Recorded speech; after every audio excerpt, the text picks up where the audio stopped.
Hi, Steve. Hi, Jim. How you doing today, man? I'm feeling a bit weird. Are you? Are Yeah. you? Well, then I have just the thing to really help you out. In fact, I'm going to bring in a special friend that, when it comes to weird, this guy has it in his collection.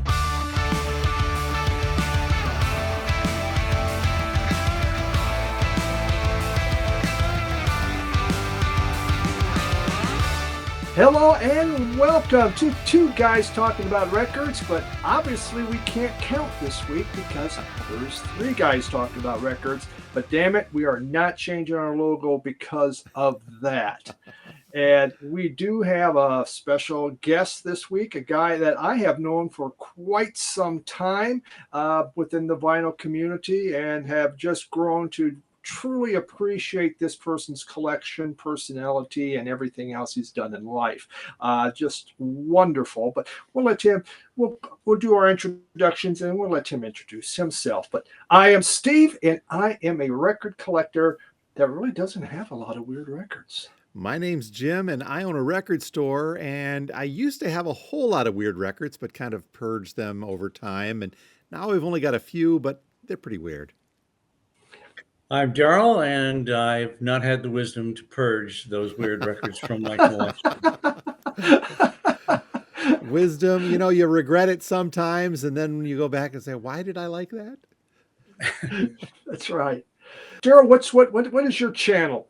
I just My channel is Off the Beaten Tracks, and I try to, everybody tries to find their niche on the VC, and I thought, I don't have the personality of Steve Carlson who can just, talk about things. So I thought I would just, but I do have a massive collection. I thought I would just play things people have never heard before, and that's where I've landed.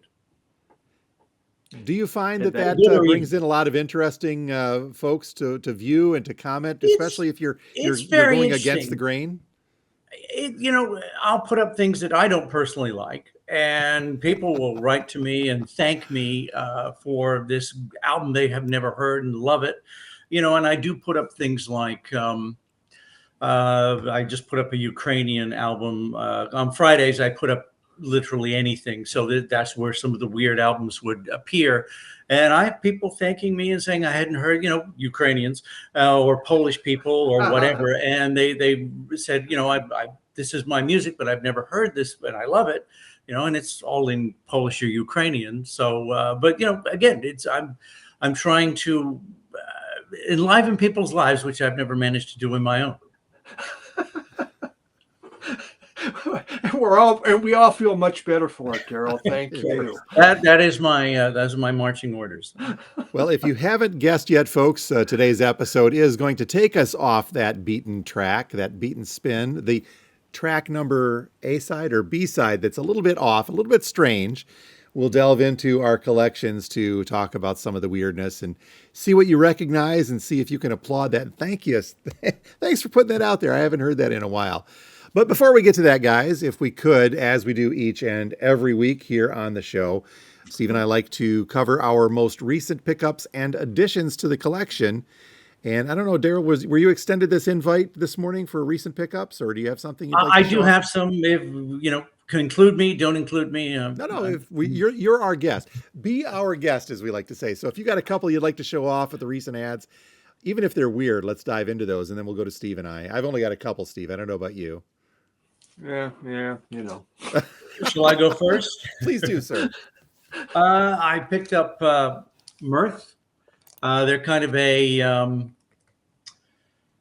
from 1969. Kind of reminds me of Blood, Sweat, and Tears in a way. Okay. A Felonious Whale.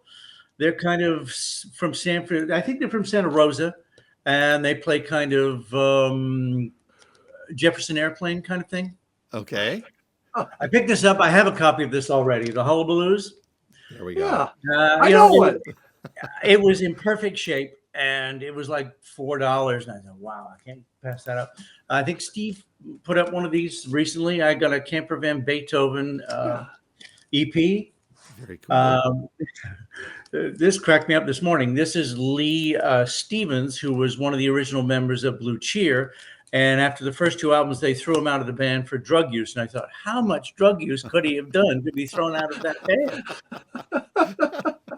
But he eventually put out a couple of albums, failed, and then became a digital artist. So I guess the drugs didn't affect him too much. Bruce Foxton, the bass player for The Jam. This is a pretty good album. He put that out. Somebody I'd never heard of, Sarah Summers. She put this out when she was a student at UCLA. It's kind of folky country, and I really quite like this album. Very catchy. And this is the first one I've managed to find of the Dead Milkmen. I've been looking everywhere for these things, but I finally found my first Dead Milkmen. Bucky Fellini, good one to start with. Yeah. Flashes. This is Ill Wind. This is kind of a psyche band from Massachusetts from 1968. Now this one, I got 3 of his 4 albums here, and I thought this, Jim, you would probably like this guy, Chris Anderson. He is from Michigan. I've got this one. This one was produced in Oshtemo, Michigan. Oshtemo, Michigan. How would you spell that? Oshtemo. Oshtemo. I have not heard of that. That's interesting. This one's Kalamazoo, but he Okay. plays the Hammond organ, and he's from obviously and this was my holy grail. This, and it won't mean anything to anybody else, but this one is Roger Cormier, and my father wrote the title song and another song on this album, and I've been looking for this for 30 years, and I just happened to find it in a bin, and it's one of those, that childlike thing where your eyes pop open and your face brightens up, and that you lose that ability to do that when you're about 18, 19. I got it back on this. When I saw this, I never thought I'd see this album, and there it was. So those are my recent pickups. Thank you. Well, you know what? And whoever had that album, and when that happened, they thought they would never see anybody's eyes light up again. Exactly. Yeah. Normally, when we do this each week, Darrell, I lament the fact that sometimes Steve's picks make it difficult to put together the playlist. You have surpassed that challenge greatly now. So it's out there. Challenge accepted. I'll see what I can do. But Steve, what do you have this week? Oh God! Well, I'll tell you, I need like one of 10 there. I got to go on this trivia contest later today. I'm just going to bring Darrell in as a pinch hitter for me. A ringer. Exactly right.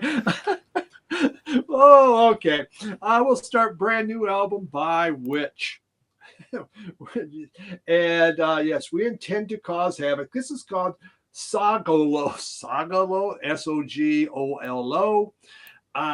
So, one of the people from Witch that's still alive, they got the group going. They made an album last year or the year before or something like that. So they put out a new one. I bought it. Yeah, it's not bad, but it's not like Zamrock, okay? It's cool vinyl and all staticky. And so, the first 3 Witch albums are incredibly good. And, they're trying to do stuff, but, it's okay. But, whatever. I bought it, so I got it. It's not god-awful or anything. This was one. I just showed this morning. Greg Fote, jazz, synthesizer, PNS keys. And he's from Europe. I can't think of what country, but God, this guy makes a lot of music, a lot of jazz. I've become a big fan of Greg Fote. I have a variety of his albums, but as I mentioned this morning, he puts out more albums than King Gizzard and the Wizard Lizard. He just put out another album. He just came out in June. Now he has another one coming out. But this one is the first time it has he has a vocalist, so it's all sung. Everything has lyrics, and that's rare for him. And it's about a surfer out of the Isle of Wight. Because Isle of Wight is known as the surfing capital of UK. I guess there's waves there. But very interesting. This is really good. It's kind of funky. sounding. Yeah. Greg Folt's like that. He's soulful. He has some funk to his music. And just someone I really enjoy. So, yeah, that was a nice pickup. So, as a concept album, it's funky, but you can classify it as surf music then. Well, yeah, I get, but I can't hear any surf subject-wise. music really in there. But supposedly you feel the waves going. There you You go. feel where they're going as they sing about this guy's life, Gary Boyer or something. But I ordered this. MoFi just came out with, Rick James, because Rick James has always been my role model in life and street songs. So, I thought, someday I'm going to be just like that, but I could never get the boots. And somehow I just think I could look as cool in those boots as him. But this is the one Rick James album. I mean, I think I have it, but I don't know why I got the MoFi. Did I really need a MoFi of Rick James? Yeah, well, you never know, Steve. You now have the high quality Super Freak. Well, yeah, these are just the questions as we get older and we look and go, did I need that? Oh well, I got it. So okay, there we have it. And finally, oh no, I got a couple there. Hound Dog Taylor. This is the very first Hound Dog Taylor. This is the one that was produced to. The guy was working for Delmark Blues label. He wanted them to produce Hound Dog. They wouldn't do it, so he created Alligator Records with an inheritance from his mother or dad that was $2,500. Made a label to record Hound Dog, and now Alligator's still going around. But he's one of my all-time favorite bluesmen. I needed that one. And what would it be if we didn't have some Zydeco? So I am working on the world's biggest Zydeco collection. Darrell probably outdoes me. But Robert Bernard and Clifton Chenier. Robert Bernard, kind of rockabilly rock. So they mix that up on here, and they do covers. And it's more with this Robert Bernard's doing the singing more. Chenier, of course, with the accordion, and his brother Cleveland's there with the washboard, because you have to have the washboard going. Fun album, rocks. It was really good. I think from 76. Yeah, 1976 this came out. So just another one of my, I think I'm up to about 9 or 10 albums from Chenier. I'm not trying to be a completist, but damn it looks like it. That's what I got, Jim. Well, I only have a couple to add in this week. It's been kind of a slow one there, but I'll start it off with actually some VLCT, but some local VLCT. A customer at our store here, Scott, had stopped in, and he knew that I kind of had an affinity for white label promos. He ran across this in an antique store and picked it up. So, Scott, thank you very much. This is a group called Damien. And let me get my notes up here. This is heavy metal, hard rock from 1989. And the cover, kind of a very cool cover on there. And it's your very typical late 80s metal band on there. And it is the white label promo, as we see in here. Musically speaking, I'd never heard of these guys before. Scott had mentioned, they're 80s rock, 80s hard rock. Gave it a listen, and this, if you close your eyes, this is Judas Priest. So, I mean, vocals, guitar, they're right in there with it. Not sure why they didn't make it very much further, other than I think this was just their only album, actually. And looking at this, let me double check on that on Discogs. Nope, they had several albums. 4 albums in there, but 3 in the 80s, and then not until 2011. So it's kind of a rejuvenated Damien. But these guys are out of Toledo, Ohio. Represent. Okay. But yeah, it's essentially Judas Priest, maybe a little Iron Maiden guitars wise mixed into that, but good stuff. So kind of a neat little white label promo. The other one, Darrell, do you have that? Darrell, no, I do not. I do not. Okay. Okay. Last one added in is I've been bouncing around this for a while, but I decided to keep it. It's the Motor City Mutants, or just the Mutants. This album is called Motor City Mutants, but Discogs will give that an asterisk and say they're the Mutants. They called them a punk band from Detroit. This is from 1983. But I found these guys to be pretty much a little more garage rock than punk. They've got that early 80s garage sound and feel, but they've also kind of got that Detroit sound mixed in there as well. So it's a cool album. American Guys is the name of it. I'm not even sure that I can find this one for our Spotify playlist, but it's a fairly short album, 6 songs.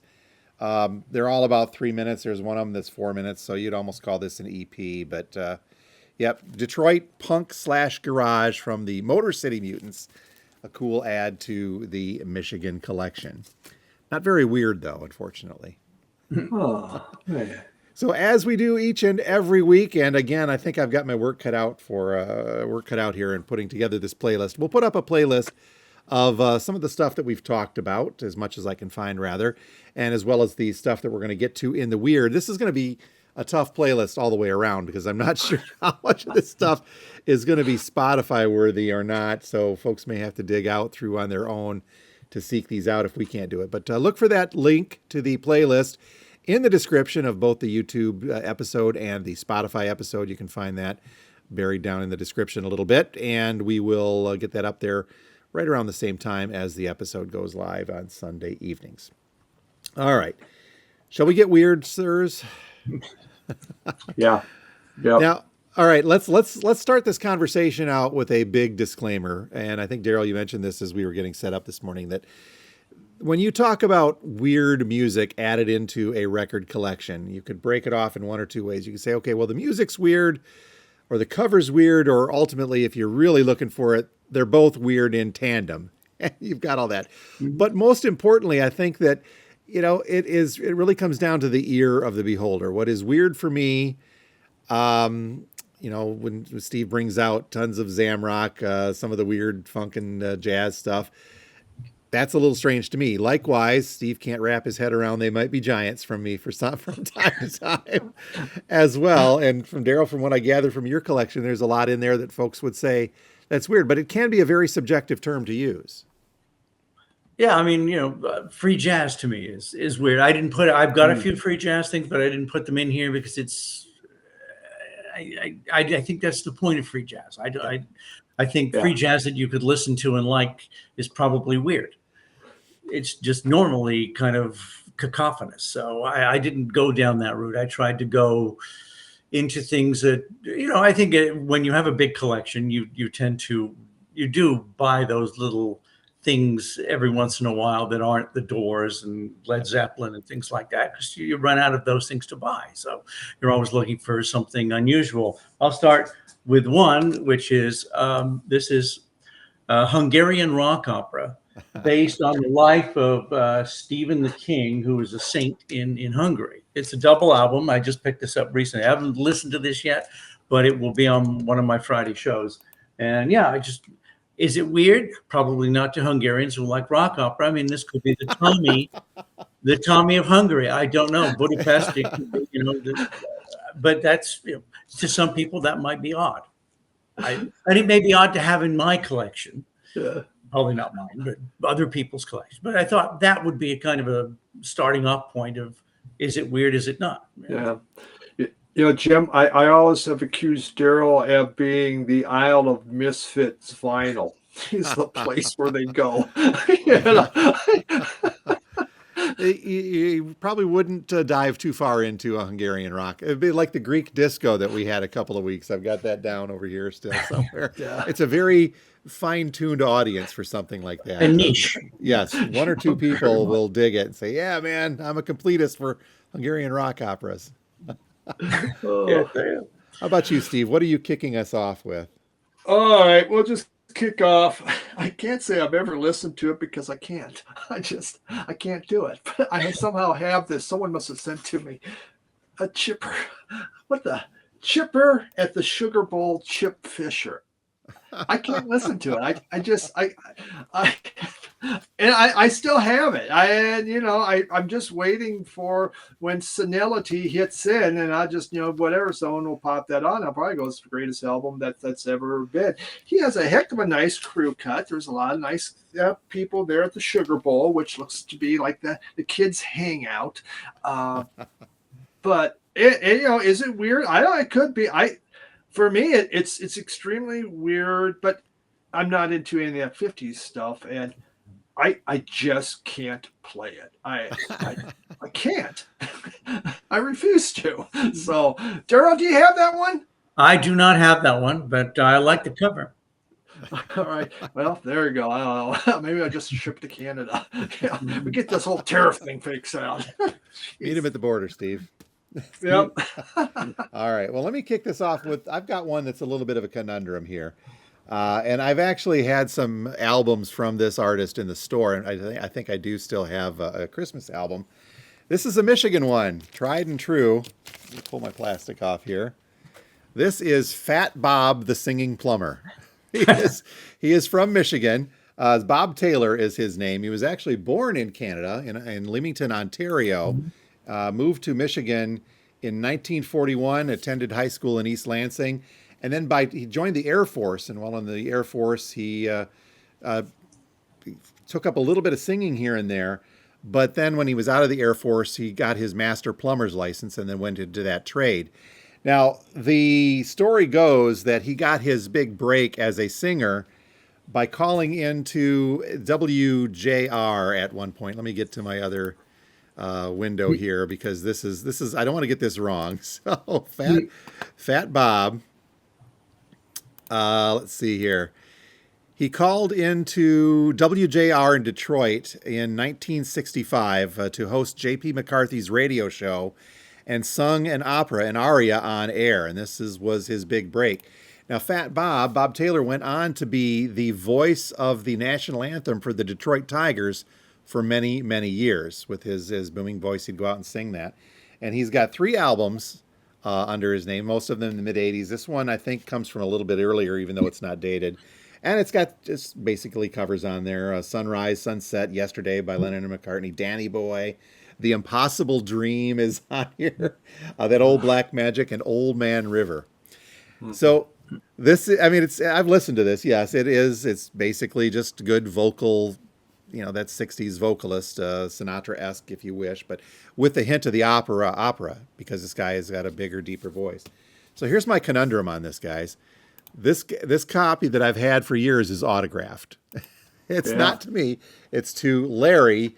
Best to you, Fat Bob. Hope to see you again. But I had another copy show up in the store, Steve, a little more beat up on the cover. It's not autographed, but it is a disc jockey copy, not for sale. That's the stamp. Now, it's not a white label promo, because there was only one pressing of this. So what do I do? Do I keep the disc jockey copy, or do I keep the autographed copy? I can't see anybody caring about either of them, Jim. But I would keep them both. Well, there we go. Yeah, no, I'm a guy. If I have more than 3 copies, then I might give one away. But I have to have at least 3. Two is the magic number. So yeah, but Fat Bob. Now here's one more interesting thing on this. I have got, and I'm going to put the Fat Bob album this one up on our YouTube channel eventually. But I did put up the Bob Taylor Christmas album on our YouTube channel several years ago. And Bob Taylor's son found it and commented on it on the chain. This is my dad. Thank you for putting this up there. So it's very cool. So I've had a few of those. Yeah. I've had a guy whose father was in a band called, oh God, I'm not going to be able to remember the name now. But I put the album up, and his father had passed away, and he was an engineer, and he was looking to do a copy, but the tapes were gone. And he called me, he wrote me, and I sent him my Wave digitization, which he used to make the album of his father's record. That is cool. So every once in a while you'll get, and it's somebody who was in the Red Nichols band wrote me once and was looking for a copy of the Red Nichols album I had. So, every once in a while you get to do something really nice for somebody, just because you have something that maybe not everybody has. Yeah. Well, I was going to say Fat Bob, if he was still around, he could get on America's Got Talent because, he'd probably make millions of dollars now. Yeah. Well, He's an audience. he had his fame with the Tigers too, as well as 3 albums and Detroit radio. Very cool stuff. All right, who's got something even weirder? I don't know if it's weirder, but I have a huge Christian collection for whatever reason, and I put them out on. But this one was the Weed Sisters and Richard. I picked it up because I just thought that was such a great title. But apparently, this is what's her name? Maxine is not a weed. The other 3 are. These are twin sisters, and this is the brother who plays piano and sings baritone in the band. This one is a singing doll called Marcy who brings children to the Lord on Impact Records. Yeah, she apparently she does television and things. Well, did television things, but kind of like the religious Chucky. Brings children to the Lord or brings children to tears? God knows. And then I thought Fred Waring, which is a normal guy, but God's Trombones, I thought was you don't find many trombone heavy Christian records, so I thought that was unusual. Not really a church instrument, but roll with it. I think Steve and I we've got some very specified. And I remember giving Steve, you have a religious Christian album from the Carlsons. Oh, you're showing that? It's my one religious.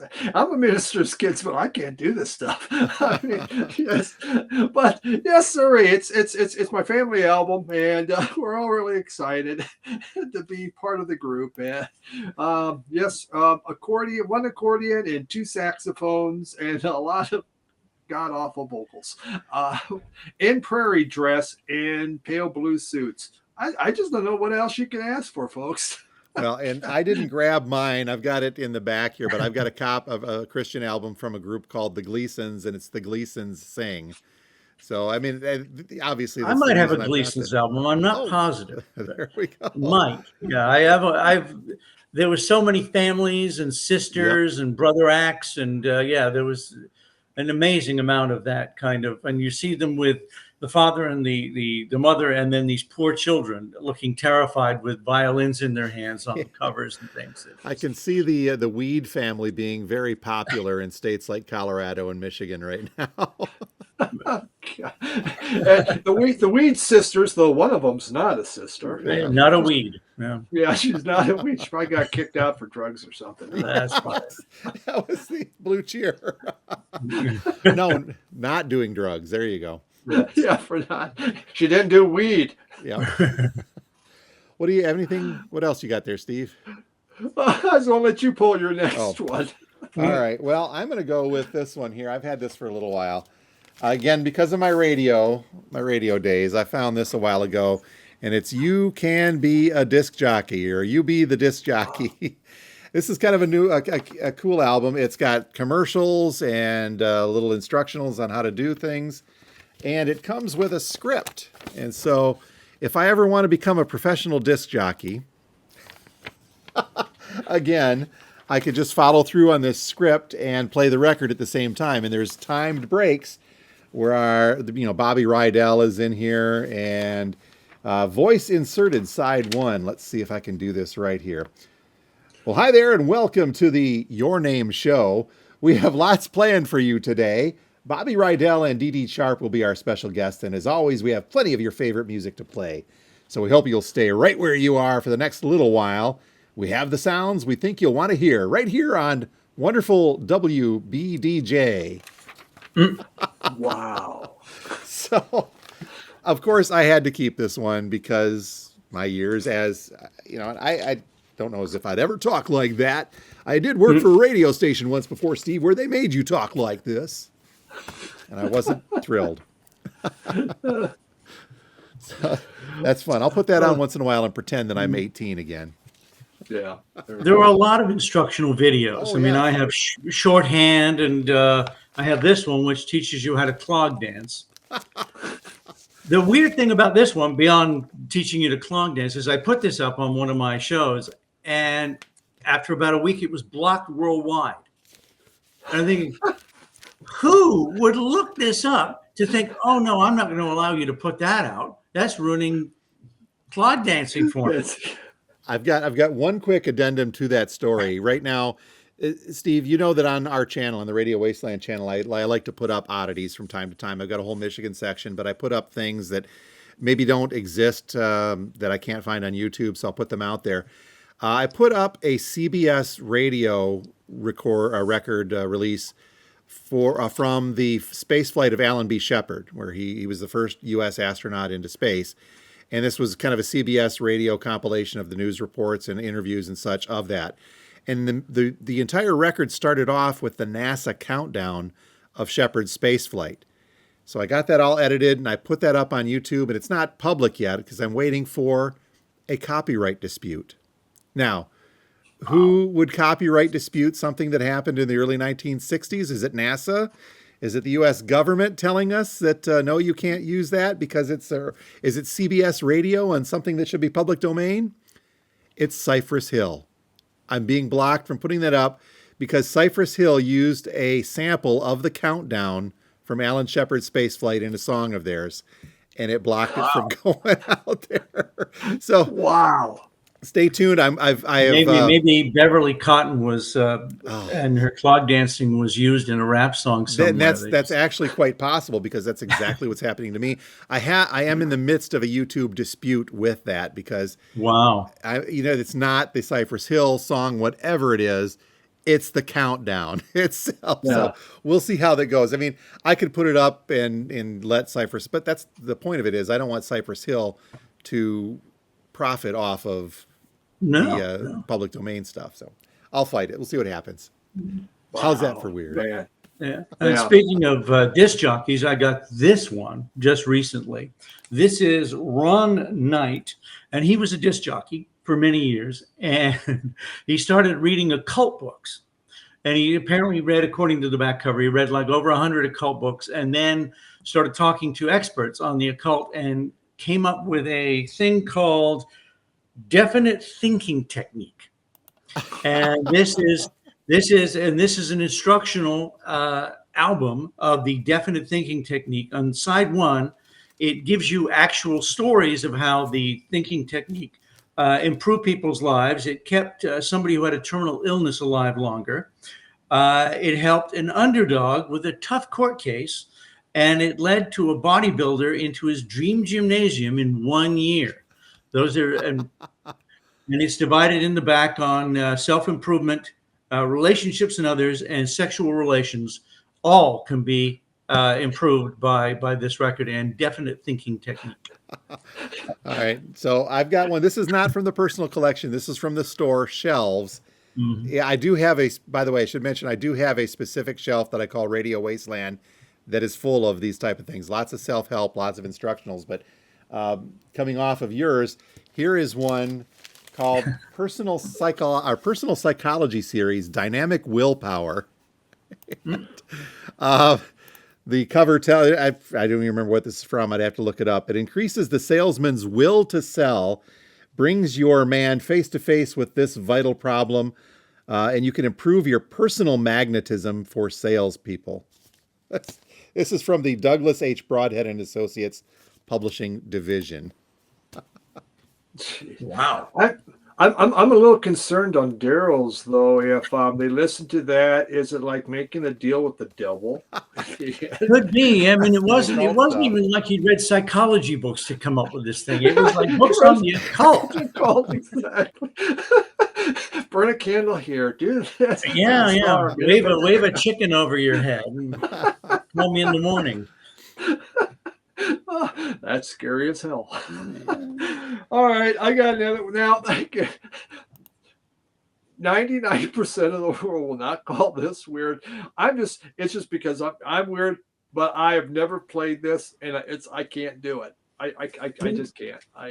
It won't happen.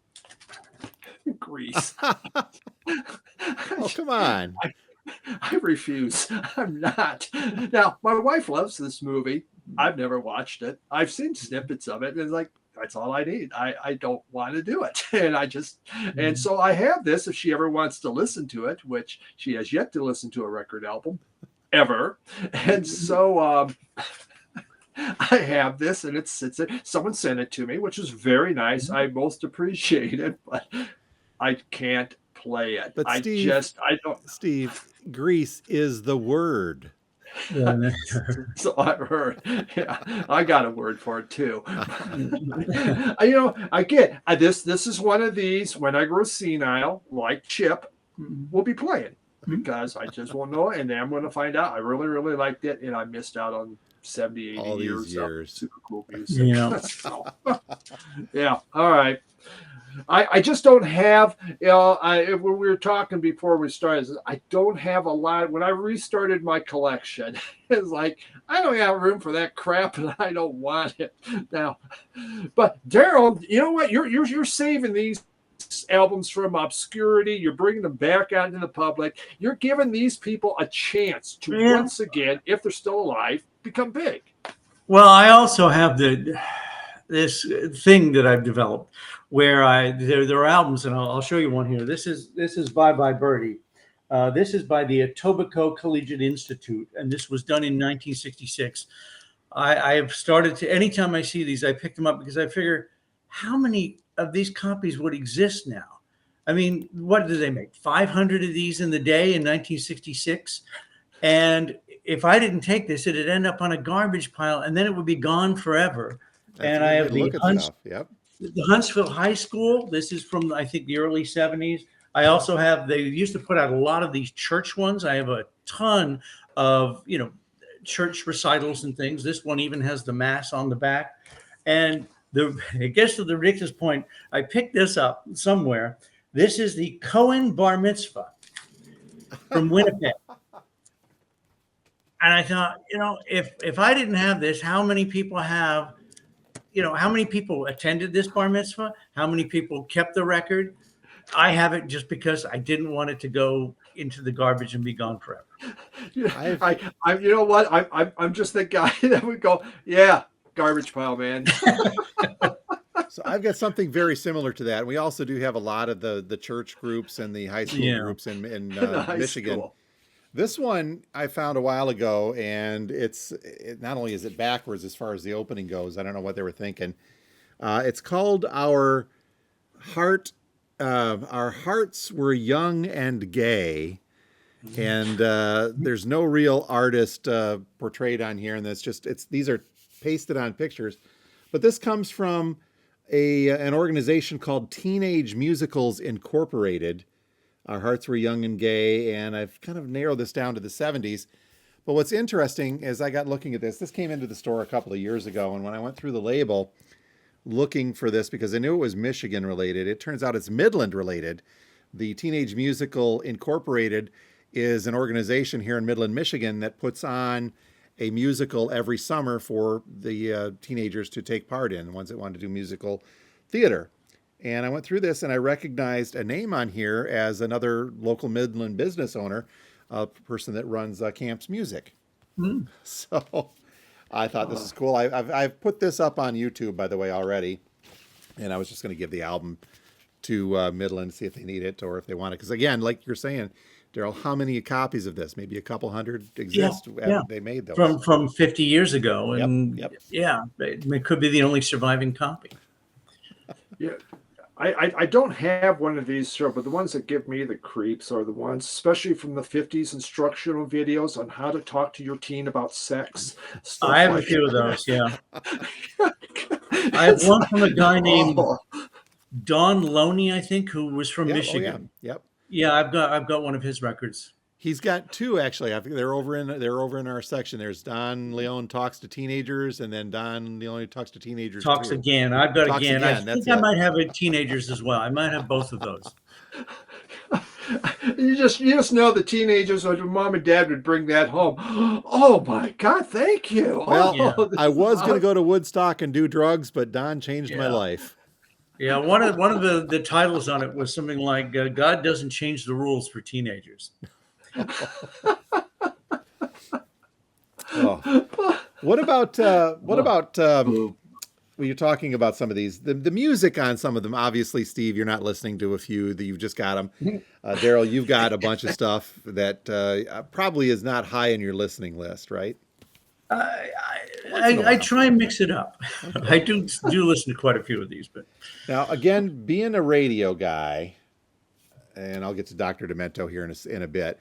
One of the stations I worked at back in the 80s, we managed to become one of the Upper Peninsula of Michigan's only stations to carry the Dr. Demento radio show. I kind of really worked on that to make sure that we were able to program that in. And it was served up every week through Westwood One Radio. But in the 80s, a little college station, we couldn't do satellite. That was prior to any kind of internet delivery stuff. So they would farm these things out on vinyl. So I still have a collection of Dr. Demento radio shows on vinyl. I have some. Cue sheets, cue sheets and everything. I don't think they're worth a tremendous amount, but this one kind of sort of related to Dr. Demento, although I do have a Dr. Demento I want to show off here. This is a Rhino compilation from 1983. The title of this, if you can see from the trash bags, the Rhino Brothers present the world's worst records. On here, you've got a lot of Dr. Demento-esque stuff. Kazooed on classics from the Temple City Kazoo Orchestra. I had that album, the actual Temple City Kazoo. I see somebody, Darrell's reaching for that. Fluffy is on here. Ukulele's on tour. It's a similar. See the Stardust Cowboy, Paralyzed. I wanted to be a cover, Steve, of I Want to Be Your Dog by somebody called the Seven Stooges. And I've listened to that once. I forget exactly. It could be a Stooge type thing, but and even Wildman Fisher's on here. So Surf and Tragedy from the Breakers. Just a lot of weird music, but thanks to Rhino for compiling the world's worst music, and of course that's in my collection as one of the world's. But let me get to Dr. Demento, one real quick one here. Steve, this came out in 2018. I don't know if you remember this and had this at the store. My copy of Dr. Demento's Covered in Punk. Now this plays like a 3-hour Dr. Demento radio show with lots of his introduction. He plays it like a radio show throughout the album, but it's all Dr. Demento classics covered by punk rock artists. And so you've got Joan Jett's on here, the Meatmen, Shonen Knife, the Hamburglers, let's see, Osaka Popstar, and the Vandals. One of my favorite songs off of this, the Vandals. The Dead Milkmen are on here. So lots of great punk artists covering Dr. Demento stuff. And Steve, William Shatner covers Garbage Man. I remember that. Yeah, I remember that. I remember you trying to sell me that one. I just didn't pull the trigger. Well, we've got my copy, so I'm good. All right, Darrell. I don't have anything else. Okay, I have Addie the Yodeling Woodcarver. Now, this guy is from Kimberley, BC, and apparently there was in the square in Kimberley, BC, there's a huge cuckoo clock. And on the hour, this accordion playing yodeler, this little wooden thing comes out, and he did the soundtrack for the clock and actually had a wood carving store in Kimberley, BC. So you could go visit him, and apparently if you mentioned it, he would go back, pick up his accordion, and start playing to you. Now this one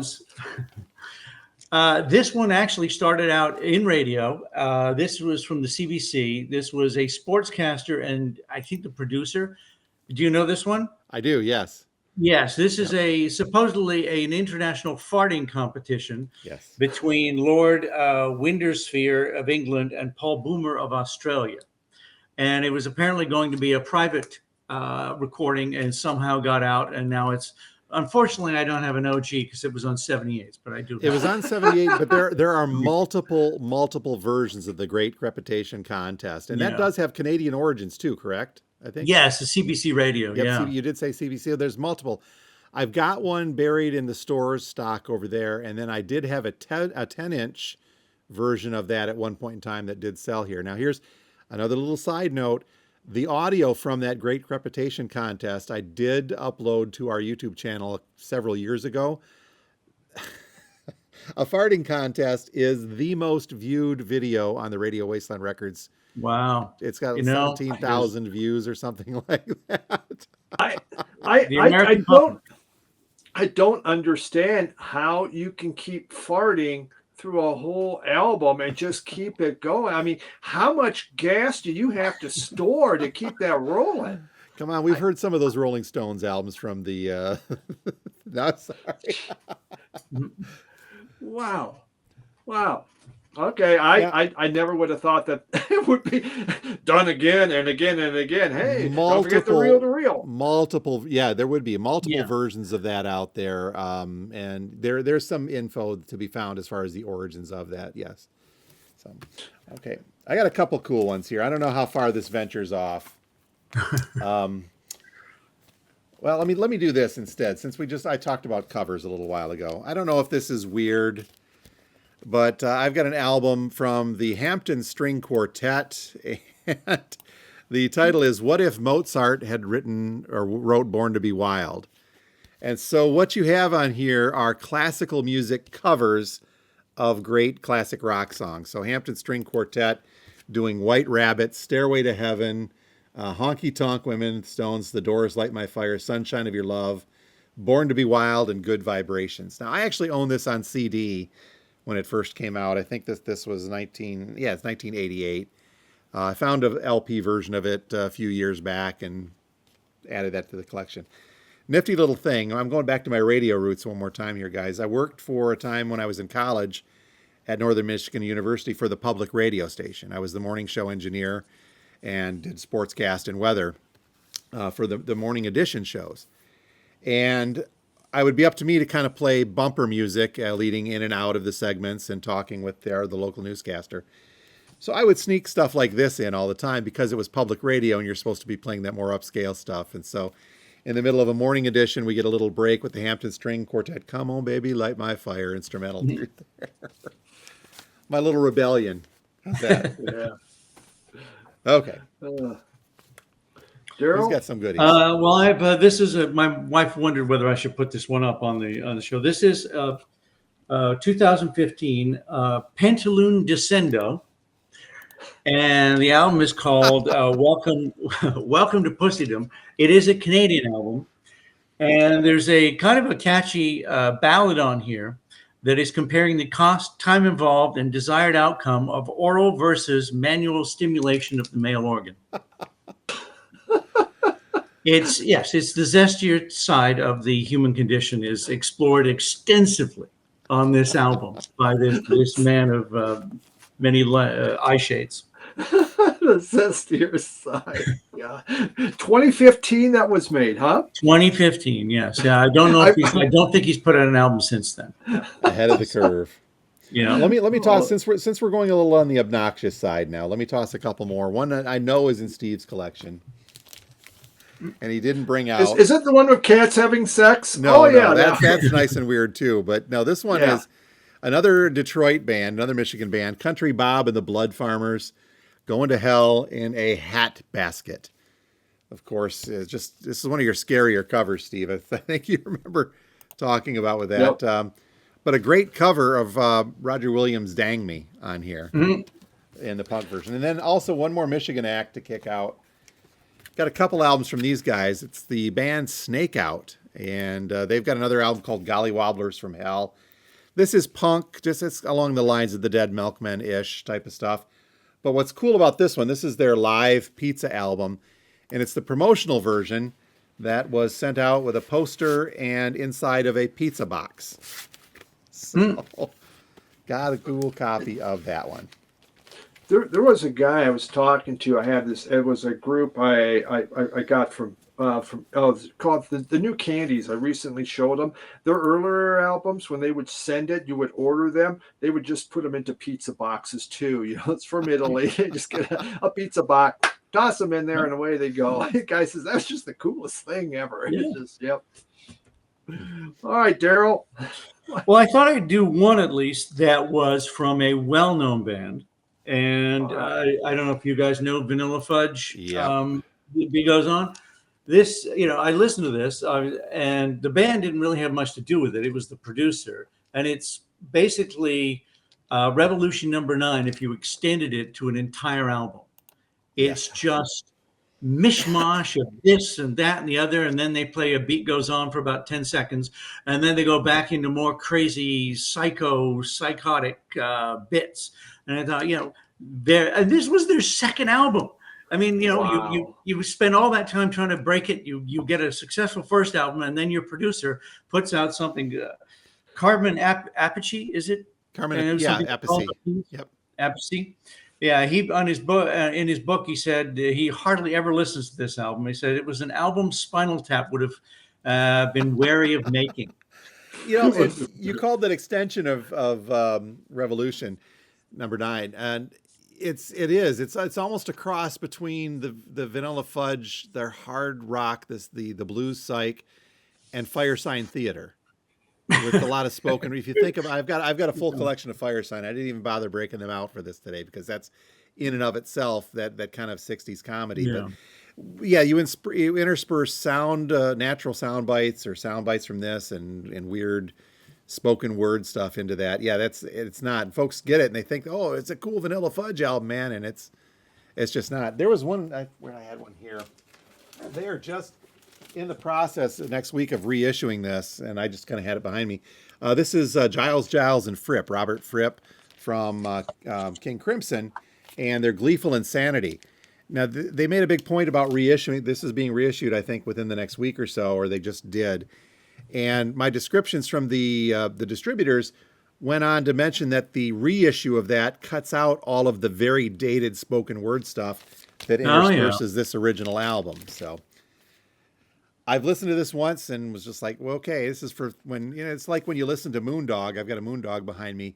You listen to Moondog when Zappa's too normal for you. And I think you listen to this one when King Crimson's too normal. I had that on CD. It's an odd listen, but the music's kind of catchy, and that kind of is so atypical of Fripp because it's kind of 60s poppy, kind of, as I recall. And then you'd have these weird Cornish farmers talking in between songs.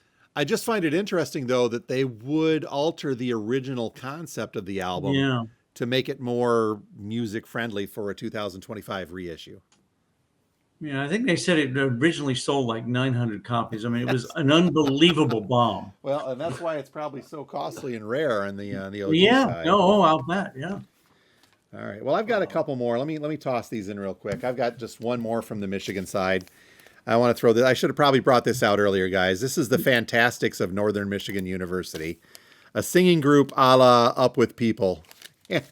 They look like it. So this is my alma mater for my bachelor side of things from the early 70s. Not quite the marching band, but just songs like a Carole King medley melody on there. Wildlife, Oh Susanna, California Dreamin', because of course. And then two more. This, you want to talk about niche, and I actually did get a pair of these for the store and sold them in the store at one point in time. I have got 2 albums from Jackpot Records of pinball music, the music from pinball machines from the 80s and 90s. So you got Funhouse, and it's exactly what it is. It's not interpretations, it's not recreations. It's the music tracks that were used in pinball machines and some of the sound effects.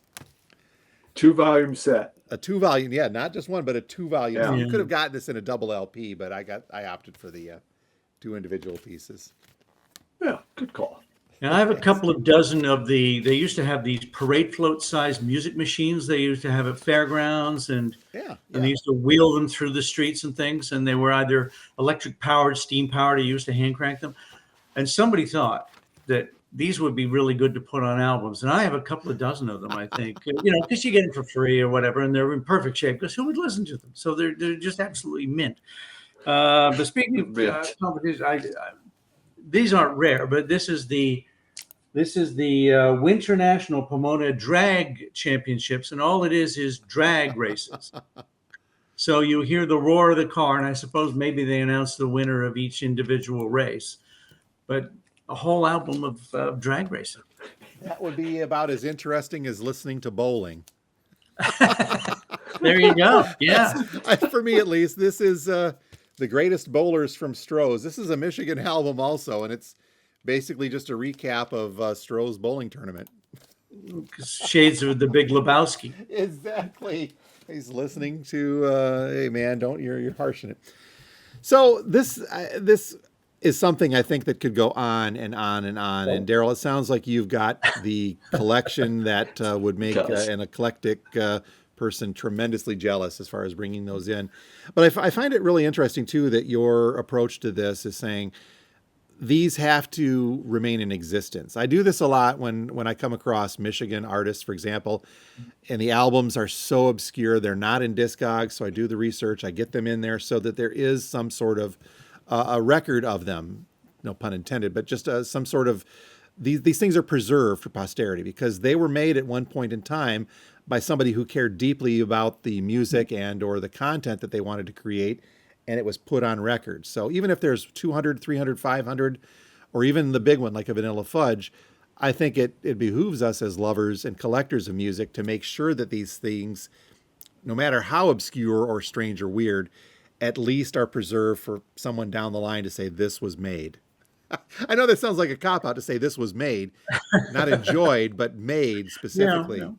But that's kind of my approach to this. I absolutely applaud you for doing your part to maintain that type of a collection. I just feel that, we lose things in this world all the time. When you see these great big floods, and part of that is you lose antique furniture that may never be seen again, or you lose maybe records. Somebody has a record collection that has the only 2 copies of something, and they're gone. Yeah, Steve. Yeah. And it just seems, and I've started to put them up online just because then if something were to happen to my collection, or my daughter throws them in the dumpster after I pass, that at least they're somewhere. These recordings are somewhere. So where else are you going to find a Canadian farting contest? Exactly. Yeah. Well, obviously that's a little more. The popularity was a little more widespread than I had thought for that one. Yeah, since it's like I said, it's the most viewed video on our channel for some reason. Yeah. Well, obviously I know why, because it's fart humor. Yeah, I think we also have to applaud his wife for allowing him to bring home all these records. Because she's a very, very tolerant woman. Yes. And I think we alluded to that too. I mean, Steve lost a lot in the flood that he went through 5 years ago. And I mentioned at the start that, I had a larger collection when I moved from the Upper Peninsula of Michigan down to the Midland area. I purged, and a lot of the purge was the weird stuff that I'd picked up along the way because I thought, I'm never going to listen to this. I don't want to move it. It comes down to it. So it's a challenge to maintain a collection of stuff that is not going to be listened to a great deal, but still you want to hold on to because it's that unique. It had, as you say, it had importance to somebody. Yes. Even the that Winnipeg bar mitzvah album. I just think I'm going to put that up. I may put that up at some point, just because maybe there's somebody alive who that will resonate with. And that's the beauty of things like YouTube and the rest of the internet. Mm-hmm. Again, you mentioned that you were contacted by the descendant of somebody, and I was contacted by Bob Taylor's kid too, saying this is great. And I think that happened with one other. I had a Michigan folk album that I put out, and the actual artist commented on it. I haven't seen or heard of this in years. It was from the 1970s. So Pat Madden was her name, I think, and we've put that out and put that up because it was a very unique thing. So it's great to carry these things forward, no matter how strange other folks may think they are, or how strange they may think that we are for collecting them. How's that? I'm still waiting for someone from the Carlsons to comment on that album. I did have somebody from one of the Christian families from Oshawa, my hometown, contact me and ask me for the album because, I've had over the years, I've had all kinds of people contact me just because they have some personal connection to that record that is completely obscure. And of not much importance to anyone else on the planet, but again, as we said, it's even if it's one or two people, it's worth keeping around. Cool. Well, cool. I think we are just about out of time for this week's episode. But Darrell, we want to thank you so much for joining us. Thank you for having me. Tell us a little bit more about your channel and how folks can find it and they can share in your odd journey. It's called Off the Beaten Tracks. I don't know how you find it. You just look it up, I guess. We'll put a link in the description as Yeah, well. So. on Mondays and Saturdays, I do mostly psych prog stuff from the late 60s, early 70s. And then Wednesday, I'll do a pop album, the Bobby Shermans and people like that. And then on Sunday, I do Christian music. On Friday, I do anything from the collection. Probably some of these the albums today will show up there. You won't find Beverly Cotton, of course, because they blocked me. But yeah, so it's a mishmash. I play 80s and more modern music on Tuesdays and Thursdays. So it just is anything from my collection that I think is probably off the beaten track that you don't see, that is not going to be Led Zeppelin and more well-known bands. Well, we thank you for that very much. Yeah, Darrell's one of my soundtracks at work as I'm working. I just pop on to see what he's played. There's something, oh my God. Well, there are some of my top songs, yeah. Once again, we will put a link to your channel in the description of both the YouTube and on the Spotify side for those folks that want to check it out. And if you've not looked at the descriptions before, you're looking for the Spotify playlist, which will be a challenge this week. I'm just letting you folks know. But there's also links to Steve's channel. I know a lot of you check Steve's channel out from time to time, but there is a direct link in the descriptions to that channel as well with all of your great content, Steve. Not as weird today, but... Yeah. No. Well, thank you again, Darrell, very much for taking the time to chat with us today, turning it into three guys talking about weird records, and we hope to talk to you again down the line sometime. Oh, nobody invites me anywhere, so I'm always around. Right. So until next time, dear folks, my name is Jim, and I do own a record store and collect a little bit. And I am Steve, a record collector that just doesn't get grease, man. I tell you, man, it's the word. You just got to hurt it. Yeah. Eddie Deason's in that film. Genius comedy. Okay. All right. All right. We'll talk to you guys next week. Thanks, Steve. Thank you, Darrell. Bye, guys. Thank you for having me. Thank you. Yep.